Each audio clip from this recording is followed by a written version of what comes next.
Hello friends, my name is Rachel, welcome to my channel, and seeing as how it is my very first video and foray into Authortube, I thought what better way to start out than the Authortube Newbie Tag. So that's what we're going to be doing today. I believe the Authortube Newbie Tag was created by Jenna Streety. I'm sorry if I got your name wrong. Obviously I'm a bit late to the party with this whole Authortube thing, but I am getting the questions from iWriterly's website because that is the first thing that pops up when you Google Authortube Newbie Tag. So, question 1. How did you find out about Authortube? I don't really remember, to be honest. I think I found Authortube about 2 years ago. I saw one of Kate Kavanaugh's videos. I participated in some writing sprints. I've since decided that's not really for me, but it was fun to participate in at the time. Question 2. What genres do you write in?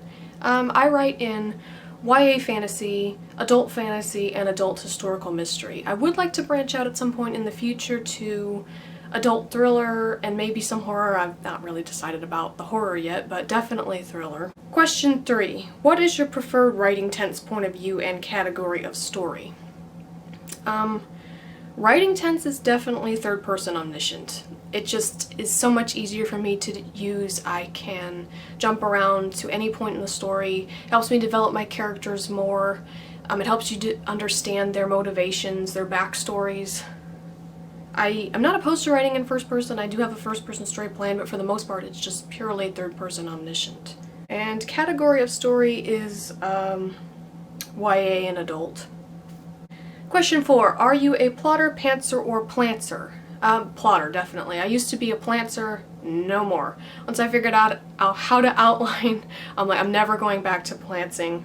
Definitely being a plotter, I have to have a full outline done before I even begin writing. Question 5. Are you a self-published, published, or yet to be published?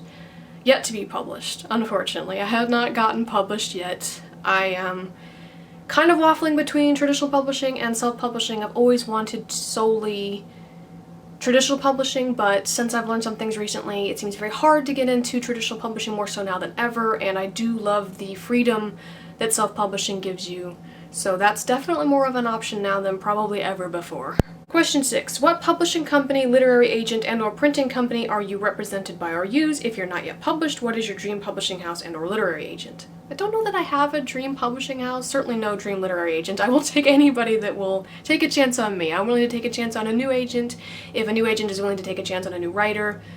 Publishing house, I'm kind of fond of HarperCollins. I like the way they do their adult mysteries, at least. Any of the big 5 publishing houses for traditional publishing definitely would be nice because they have the resources to market your book effectively, or at least it seems that they do. But really, anybody that is willing to publish my book, like at this point, you know, I feel like you have to be kind of willing to take a chance on somebody because they're taking a chance on you.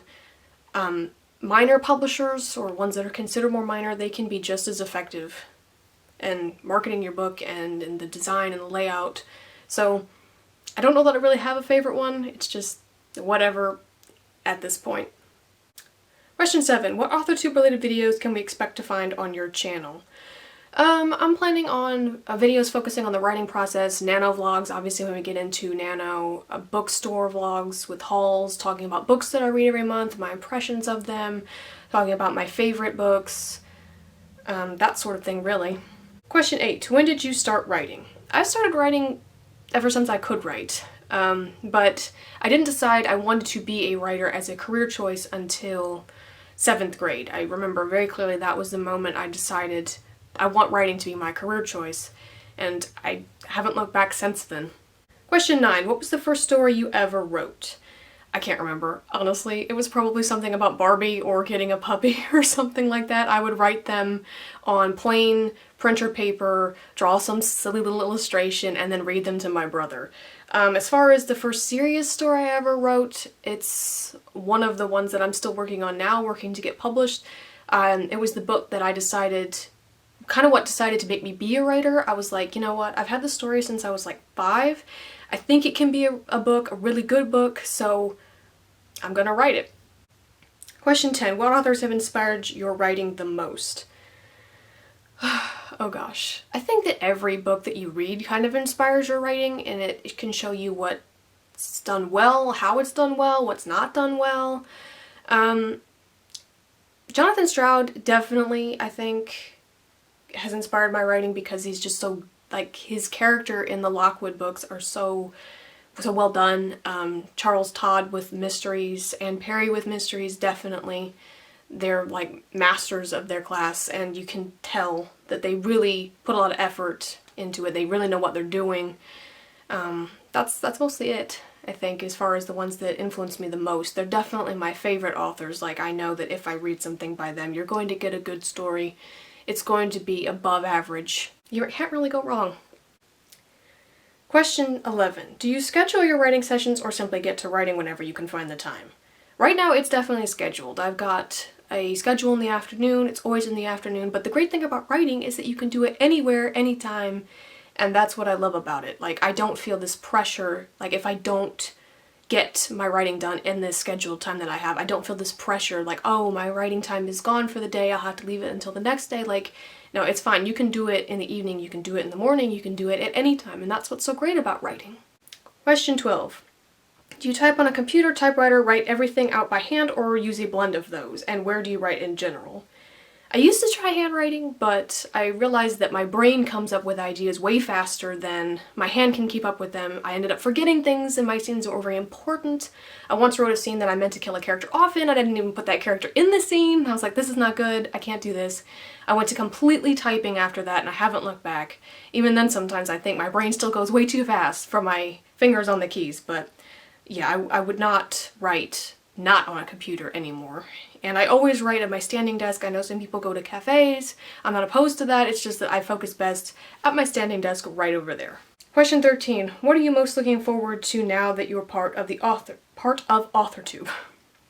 I don't know. I think it's just nice to be part of the community. Nice to have like a support group of people who write, who understand the writing process. I mean, you know, their victories are kind of your victories in that you understand how much it means to them to finally get here. You want to get there yourself. You just kind of like, I guess, support each other. I don't expect much of this channel. I don't expect it to get very big, and that's okay. I just view this as something that I'm doing for me, and it's just supposed to be fun.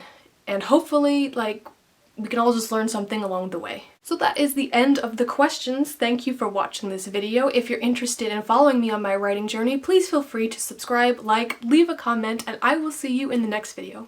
Bye!